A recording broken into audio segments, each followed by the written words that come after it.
రాష్ట్రంలో ప్రభుత్వ మెడికల్ కళాశాలలను ప్రైవేటు వ్యక్తులకు అప్పజెప్పే దుర్మార్గపు ఆలోచన చేసిన చంద్రబాబు కూటమి ప్రభుత్వానికి వ్యతిరేకంగా ఆ ప్రతిపాదనను ఇమ్మీడియట్గా ఉపసంహరించుకోవాలని, అలాగే జగన్మోహన్ రెడ్డి గారి హయాంలో మొదలుపెట్టిన 17 మెడికల్ కాలేజీలు పూర్తిగా ప్రభుత్వ రంగంలోనే కొనసాగాలని, ఈ డిమాండ్తో దీని గురించి ప్రజల్లో చైతన్యం తీసుకొచ్చి ఇప్పటికే ఏదైతే వ్యతిరేకత పెళ్ళుబుకి రాష్ట్ర వ్యాప్తంగా వ్యక్తం అవుతోందో అది సంతకాల రూపంలో కోటి సంతకాలుగా తీసుకొని రాష్ట్ర గవర్నర్కు ప్రజల తాలూకు ఏదైతే అభిప్రాయం ఉందో బలంగా వినిపించాలని ఈ కార్యక్రమం ఒక సంతకాల సేకరణ ఏదైతే జరుగుతూ ఉంటుందో అదే సమయంలో ర్యాలీలు ఈ వర్గాల నుంచి వచ్చే మద్దతును కూడగట్టుకుంటూ మేధావులు, విద్యార్థులు, యువకులు అందరినీ కలుపుకుంటూ భవిష్యత్ తరాలు ఎంత నష్టపోతాయో తెలిసే రకంగా ఒక పక్క ప్రచారం చేస్తూ ర్యాలీల రూపంలో ఎక్కడికెక్కడ ఒక తేదీ పెట్టుకుని రాష్ట్రం అంతా జరపాలని వైఎస్ఆర్ కాంగ్రెస్ పార్టీ నిర్ణయించుకున్న దాంట్లో భాగంగా ఇప్పటికే సంతకాల ఉద్యమం మొదలైంది. అన్ని నియోజకవర్గాల్లో కింది స్థాయి వరకు నాయకులు పెరిగారు. చాలామంది స్వచ్ఛంద సంస్థలు, సివిల్ సొసైటీ అంటే వివిధ సంఘాలు, ప్రజా సంఘాలు వాళ్ళు కూడా పార్టిసిపేట్ చేస్తున్నారు. ఇది మీ ఎట్టి పరిస్థితుల్లో ఒప్పుకోమని వాళ్ళు ముందుకు వస్తున్నారు. వాళ్ళు స్వచ్ఛందంగా ఈ సంతకాలకు సంబంధించిన కార్యక్రమంలో పార్టిసిపేట్ చేయడమే కాకుండా సంతకాల సేకరణలో కూడా పార్టిసిపేట్ చేస్తున్నారు.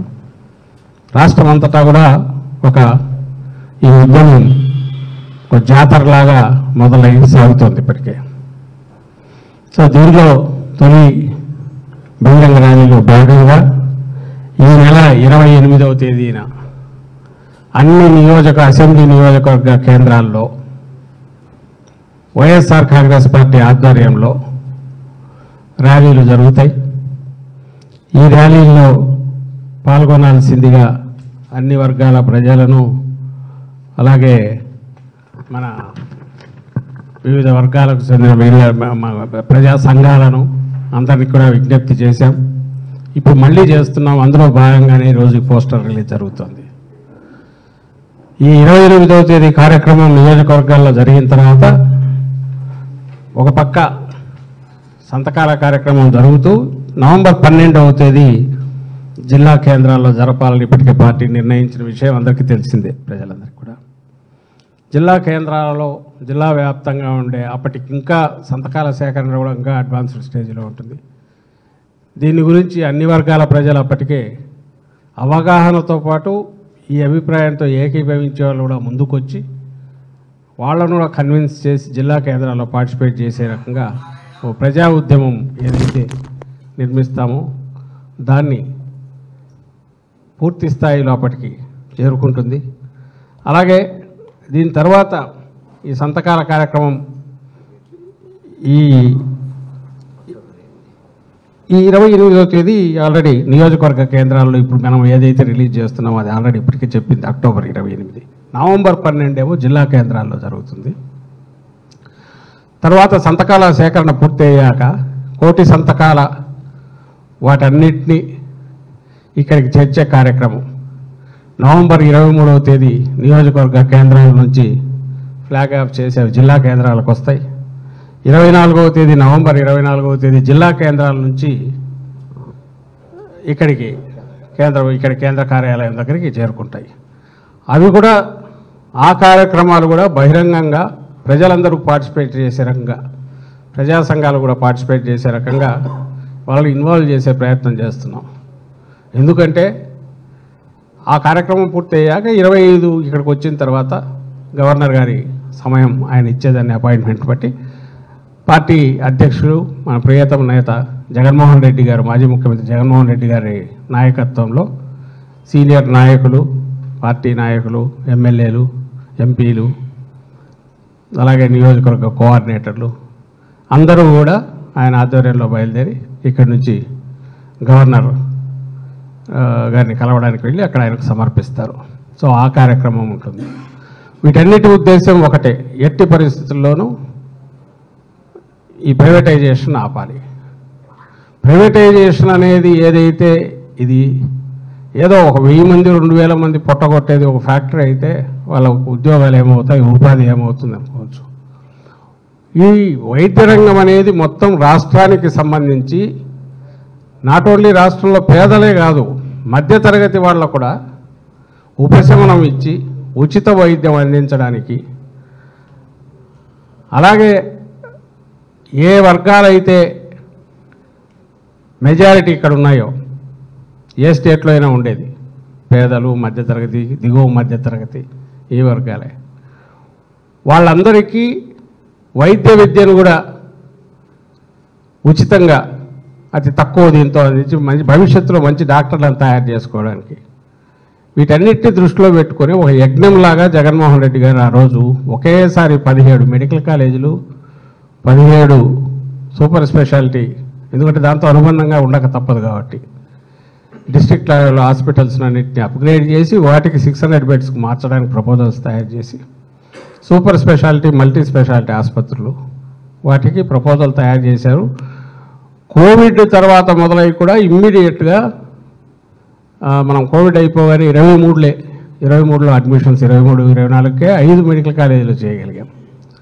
ఇంకొక 2 పూర్తి పులివెందుల, పాడేరు, 7 మెడికల్ కాలేజీలు జగన్మోహన్ రెడ్డి గారితోనే పూర్తి చేశారు. మిగిలిన వాటి వివిధ దశల్లో ఉన్నాయి. ఇంకొక 3 అడ్వాన్స్డ్ స్టేజ్లో ఉన్నాయి. ఒక 80%, 90% దాకా అయిపోయినవి. ఆదోని, మార్కాపురం, ఐ థింక్ మదనపల్లె, ఇవి ఆల్మోస్ట్ పూర్తయినవి. అంటే 7, 3, 10, ఇంకా మిగిలింది 7 కళాశాలలు. అవి కూడా ల్యాండ్ ఇదైపోయి, భూసేకరణ అయిపోయి, పునాదులు తీసి వివిధ స్టేజీల్లో అవి ఉన్నాయి. మెడికల్ కళాశాలలు అనేవి ఓవర్ నైట్ ఏదో ప్రాజెక్ట్ లాగా కట్టి ఒకేసారి గేట్లు ఎత్తి నీళ్లు వదిలేవి కాదు. అవి అది ప్రోగ్రెసివ్గా ముందు పర్మిషన్ వచ్చినాక, ఎందుకంటే దాని రిక్వైర్మెంట్స్ని బట్టి పెంచుకుంటూ పోవడం వల్ల 4-5 ఏళ్లలోనో 5-6 ఏళ్లలోనో పూర్తి చేస్తారు. అండ్ మనకి ఇక్కడ వేరే అక్కర్లా, ఎయిమ్స్ రాష్ట్ర విభజన జరిగినప్పుడు ఆంధ్రప్రదేశ్కు ఎయిమ్స్ ఏదైతే ఇచ్చారో అది దాదాపు నాకు తెలిసి 9 ఏళ్ళు పట్టినట్టుంది. ఐ థింక్ 9 ఇయర్స్ పట్టినట్టుంది పూర్తి అయ్యి సొంత దీనిలోకి రావడానికి.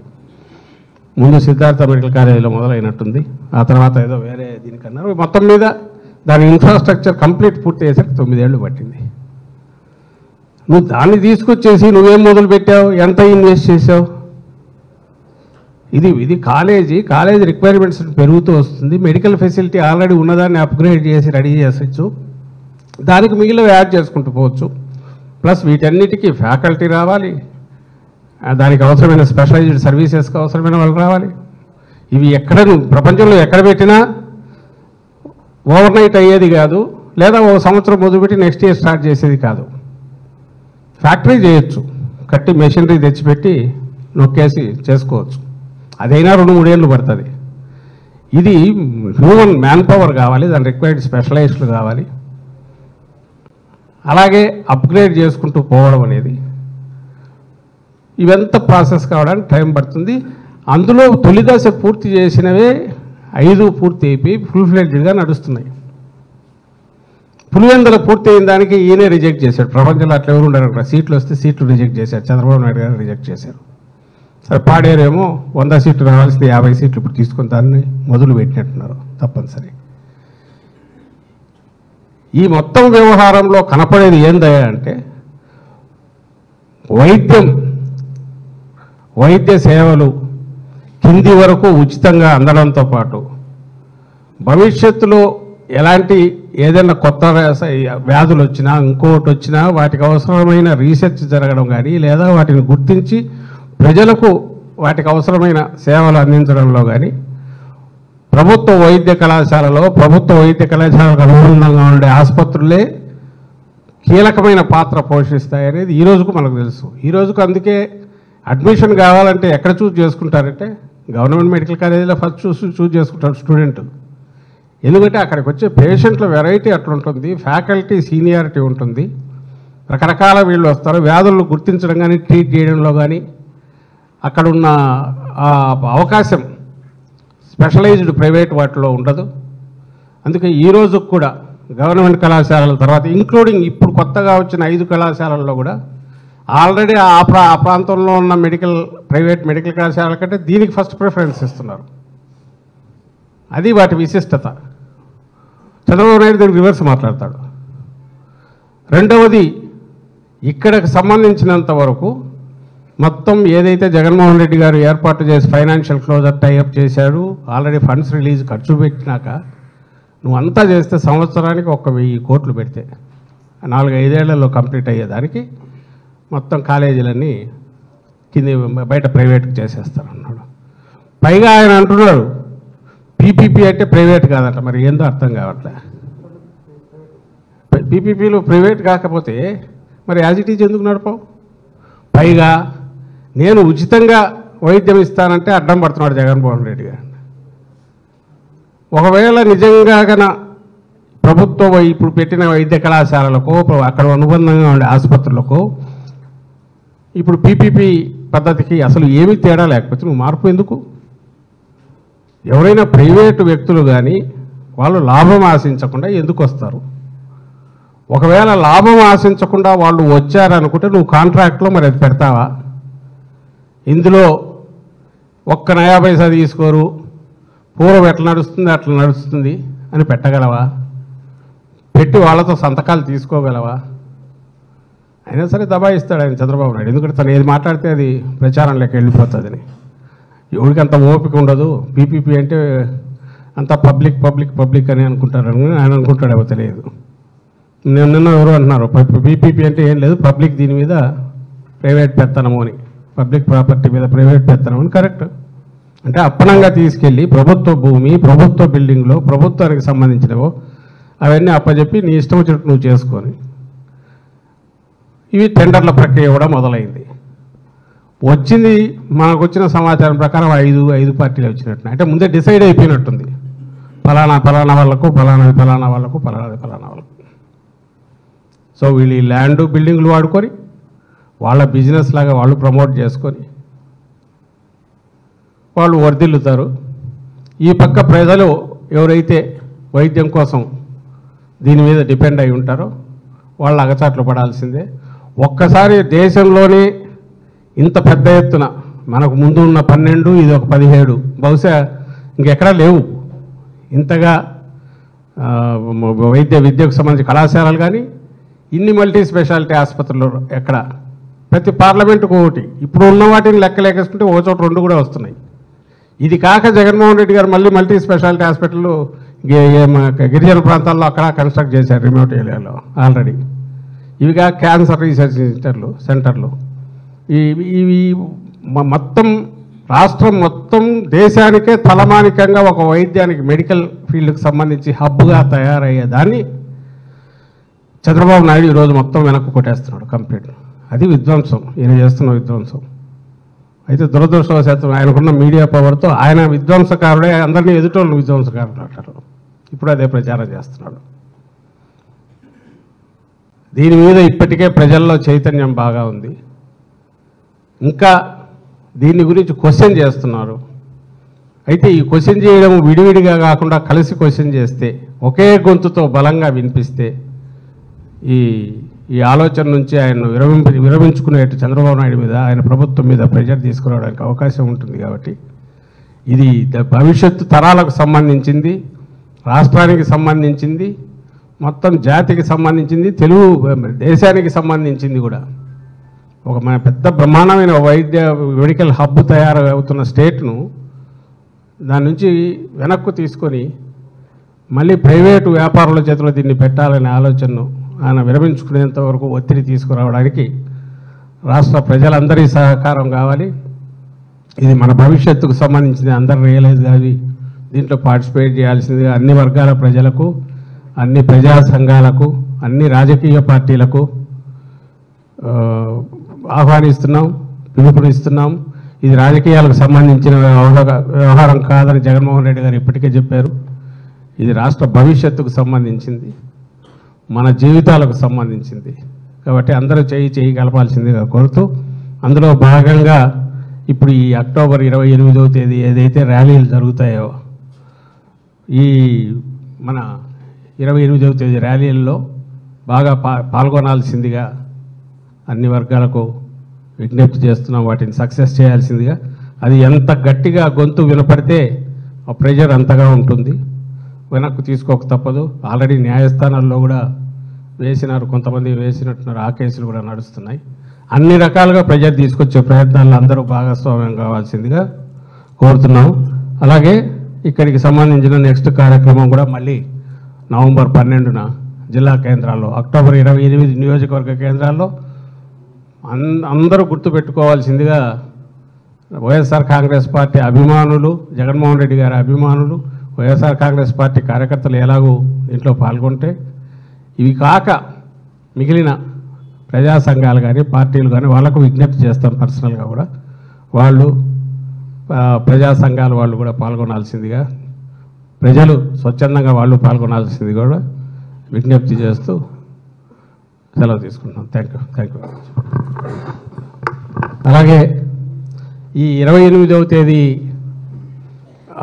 జిల్లా కేంద్ర నియోజకవర్గ కేంద్రాల్లో ఏదైతే ఇప్పుడు మనం జరుపుతున్నామో, దీని గురించి పోస్టర్ ఆవిష్కరణ రేపు అంటే 23వ తేదీ జిల్లా కేంద్రాల్లో జరుగుతుంది.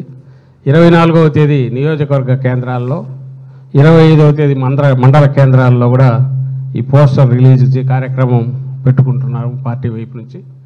దాంట్లో కూడా అక్కడ వీలైనంతమంది పార్టిసిపేట్ చేసి దీన్ని ప్రచారానికి, ఈ తేదీల ఇంపార్టెన్స్ మళ్ళీ ఈ 28వ తేదీ గురించి ప్రజల్లోకి ఎక్కువ తీసుకెళ్ళడానికి ఈ పోస్టర్ రిలీజ్ కార్యక్రమం ఉపయోగపడుతుంది. దీన్ని వీలైనంత దీంట్లో పార్టిసిపేట్ చేయాల్సిందిగా, ఆ కార్యక్రమాన్ని సక్సెస్ చేయాల్సిందిగా కోరుతున్నాం. Thank you.